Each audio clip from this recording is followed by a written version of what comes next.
नमस्ते लियो सिंह राशि। Welcome back लियो। Again current feelings पे रीडिंग करने जा रही हूँ। करंट सिचुएशंस दोनों की ही रीड करूंगी। दोनों की क्या चल रही है सिचुएशन में, कितनी हद तक क्या बदलाव होने वाली है, इन सब चीज़ों पे रीडिंग रहेगी। डिवाइन टाइमिंग रीड करूंगी। एंजेलिक मैसेज कुछ भी अगर गाइडेंस के रूप में दिखेगा तो वो भी गाइड करूंगी। होप कि आपको मेरी ये वीडियो अच्छी लगे। एंड अगर मेरे से कोई अपॉइंटमेंट बुक कराना चाहते हो, डिटेल्स में अपनी रीडिंग कराना चाहते हैं तो आप मुझे टेक्स्ट कर सकते हैं। डिस्क्रिप्शन में नंबर है। And don't call me, text करें, मैं रिवर्ट ज़रूर करूँगी आगे प्रोसेस के लिए। एंड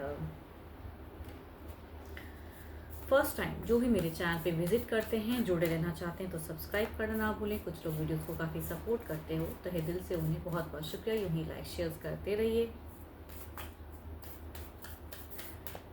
जनरल रीडिंग्स होती हैं तो खुले दिमाग से देखिए। हर किसी के साथ में फुल्ली रेजोनेट नहीं हो सकती हैं। जितनी पॉजिटिव एनर्जी रीडिंग्स में आती हैं उन्हें अफर्म क्लेम करें। चलिए देखती हूँ क्या है एंजेलिक मैसेज आपके लिए क्या है। Secret admirer, someone has deeper feelings for you than they are letting on। शायद आपके पर्सन बहुत ही दिल ही दिल में बहुत ज़्यादा आपको चाहते हैं, लेकिन शायद जाहिर नहीं करते हैं। चलिए देखते हैं क्या है डेक में, क्या है आपकी पहले एनर्जीज, देखते हैं क्या है।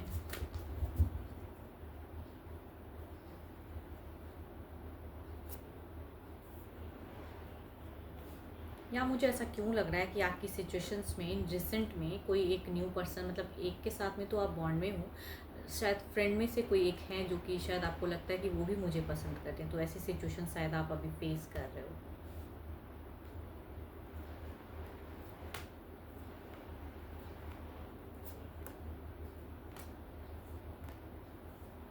एंड आप की अगर कहूँ तो रिलेशनशिप की वाइज कहूँ तो जिनके साथ में एक लॉन्ग टर्म रिलेशनशिप थी, वहाँ पे कहूँगी ऑन ऑफ हो रहा है फेज।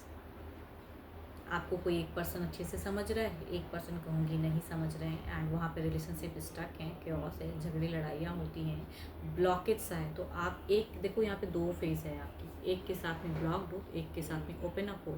एक के साथ में एक बॉन्ड अच्छी चल रही है, या लगता है कि वो पर्सन मुझे पसंद करते हैं, बिकॉज एक न्यू फेज़ दिखती है। तो आपकी सिचुएशन में कहूँ तो अनस्टेबिलिटी है एंड ऑन ऑफ रिलेशनशिप होता है। आप सही से किसी की तरफ में, मतलब अगर सामने से एक न्यू रिश्ता या कहूँगी फ्रेंड कलीग में से कोई है, या बिजनेस में से आप किसी से मिले हो, तो यहाँ पे एक अफेयर वाली जो सिचुएशन क्रिएट हो पा रही है, उनके साथ में भी आप सही टर्म्स नहीं कर पा रहे हो क्योंकि आप कंफ्यूज्ड हो। एंड रिलेशनशिप शायद कहूँगी कुछ हद तक फिजिकल भी हुए हो, बॉन्ड भी चली है, लेकिन फिर भी आप कंफ्यूज हो। तो आपकी सिचुएशन में कहूँगी हैप्पी एक दिखावा है, बट आप अंदर से टूटे हुए हो, या आप कंफ्यूज हो कि मुझे किस टर्म्स को बेटर करना है। एक के साथ में भावनाएं नहीं जोड़ पाते हो, तो एक के साथ में भावनाएं, मतलब अगर अच्छी है वो पर्सन, अगर अच्छे से बिहेव भी करते हैं, तो वहाँ से कहूँगी आपको लगता है कि मैं कुछ गलत तो नहीं कर रहा। तो आई थिंक आप कंफ्यूज हो। दो पर्सन के साथ में जीवन जी रहे हो आप।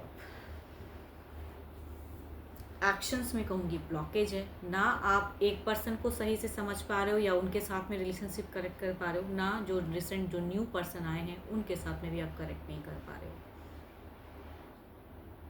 एंड आने वाले समय में भी आपको लगता है कि भाई और ज़्यादा कन्फ्यूजन बढ़ेगी, कुछ तो एक्शन लेना पड़ेगा, कुछ तो डिसीजन लेना पड़ेगा। किसी एक को छोड़ के किसी एक को अपनाना होगा, या जीवन में मुझे क्या चाहिए वो उस जगह पे एक क्लियरिटी चाहिए आपको। सामने से भी अप्रोच होता है तो वो भी बड़ा अच्छा लगता है कि भाई उसके साथ में भी बॉन्ड बड़ा अच्छा लग रहा है। इधर देखते हूँ क्या है।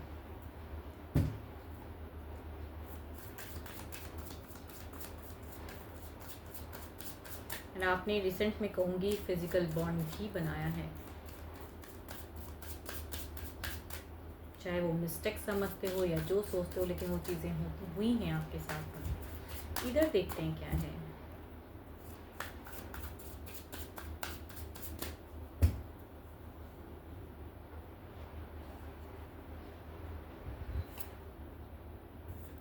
Queen of wands. यहाँ पर्सन की अगर सिचुएशंस में कहूँ तो ये एक कहूँगी रीज़न को क्लियर रख रहे हैं, एंड काफ़ी चीज़ें सोच रहे हैं एट अ टाइम कि क्या, मतलब मुझे क्या करना है, अपने लिए सोच रहे हैं। एग्जैक्टली असमंजस में होके ये भी कहीं ना कहीं सोचते हैं। एंड स्टेबल करना चाहते हैं पर्सन, मैनिफेस्ट भी करते हैं। देखो दिल से कहीं ना कहीं ये वर्कआउट करना चाहते हैं, सेपरेशंस नहीं चाहते हैं। एंड प्यार करते हैं, अनस्टेबल सा लगता है, इन्हें भी कहीं ना कहीं एक रिजेक्टेड सा लगता है। अगर आप इन्हें वैल्यू नहीं देते हो या जो भी चीज़ें करते हो तो इन्हें भी अनस्टेबल सा फेस होता है। इनको सेपरेशन का चिंता है, इनको लगता है कि आप कहीं ना कहीं इनको दूर कर दोगे अपनी ज़िंदगी से एंड आप इनको नहीं प्रायोरिटी स्वरूप चुनोगे। देखो ये आपके तरफ में एक कहूँगी वो चीज़ें आ रही हैं कि चूजिंग वाली फेज़ आपकी है एंड आपको ही करना है, क्योंकि ये पर्सन कहीं ना कहीं आपका इंतज़ार करते हैं, चाहते हैं कि आप इन्हें चूज़ करो, लेकिन इनको ऐसा रियलाइज़ होता है, इनको ऐसा फील होता है कि आप करोगे नहीं and there is a separation chance. ये इनकी सोच है, इनकी फीलिंग्स हैं। देखती हूँ ओवरऑल एनर्जीज में क्या है। सॉरी,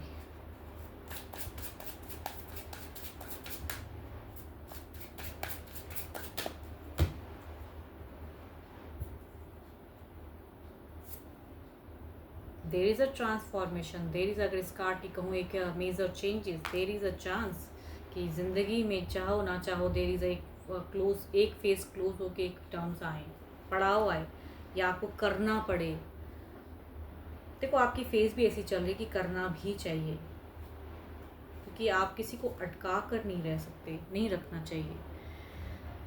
चलिए देखते हैं इधर क्या है। There is a major transform, एक डिसीजन की फेज।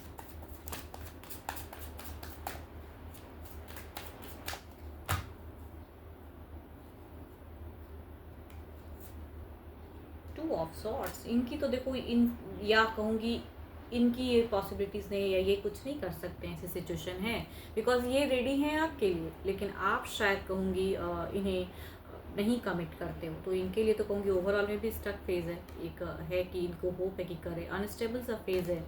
अब ना ये ज़िंदगी में अपनी लाइफ में कहीं आगे बढ़ पा रहे हैं, प्रोग्रेस या कुछ डिसीज़न ले पा रहे हैं, और ये आपसे भी जुड़े हैं, या कहूँगी आपकी एक एक्सपेक्टेशन है कि आप कुछ तो एक डिसीज़न लोगे, वेटिंग कहूँगी।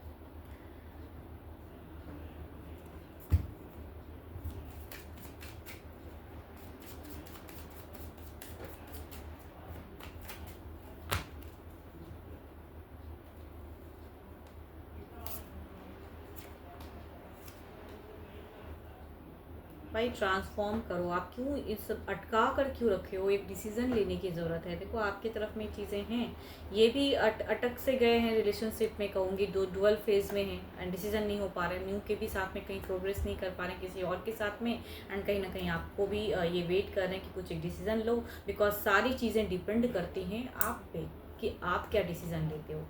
आगे रिलेशनशिप की ही अगर डोर कहूँ तो वो आप पे है। इधर देखते हैं क्या है, एंड आने वाले समय में भी आप वही स्टक वाली फेज है, देर इज, मतलब करो transform.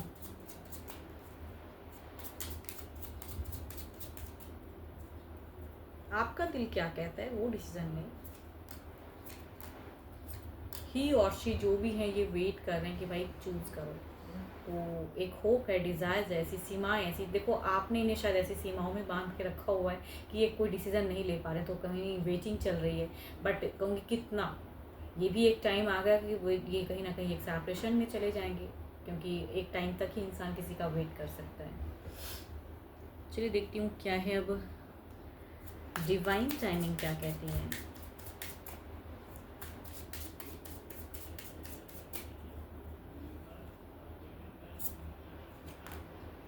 Things have been delayed, okay, stop obsessing over it. काफ़ी चीज़ें डिले हो चुकी हैं, उसके लिए ऑब्सेसिव या कहूँगी डिसीज़न लीजिए, एंड हर वक्त कहते हैं असमंजस, यानी उसके लिए सोचते रहना, ये भी चाहिए वो भी चाहिए, तो हर चीज़ तो आपको नहीं मिल सकती है, तो किसी एक के साथ में आपको कहीं ना कहीं डिसीज़न लेना होगा। तो आपकी ये ज़िंदगी है एंड आप ऐसी सिचुएशन में हो कि अनस्टेबल सा है, एंड ये खुद का कहूँगी ये आपका ही फॉल्ट है, आपको ही एक डिसीज़न लेना है।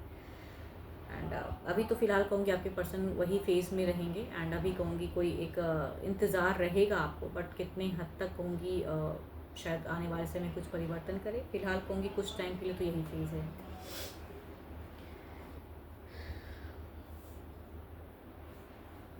होप कि आपको मेरी ये रीडिंग अच्छी लगी हो, एंड 12 के 12 राशियों की एनर्जीज़ हैं आपके पार्टनर की, एंड कुछ भी अगर आपको गाइडेंस अगर आपको समझ में आई हो तो ज़रूर उसे समझेंगे ना, कहूँगी उस चीज़ पे आप इनिशिएट लें, एंड मेरे से अगर कोई अपने लिए रीडिंग करना चाहते हो, लाइफ में स्टक महसूस करते हैं, बिकॉज होती तो ये एक जनरल रीडिंग्स है, एंड मेरे से अगर कुछ अपने लिए क्लियर करना चाहते हो तो आप मुझे अपॉइंट कर सकते हो। अपॉइंटमेंट नंबर आप डिस्क्रिप्शंस में है, आप मुझे टेक्स्ट कर सकते हैं, व्हाट्सएप मैसेज करें, डोंट कॉल मी।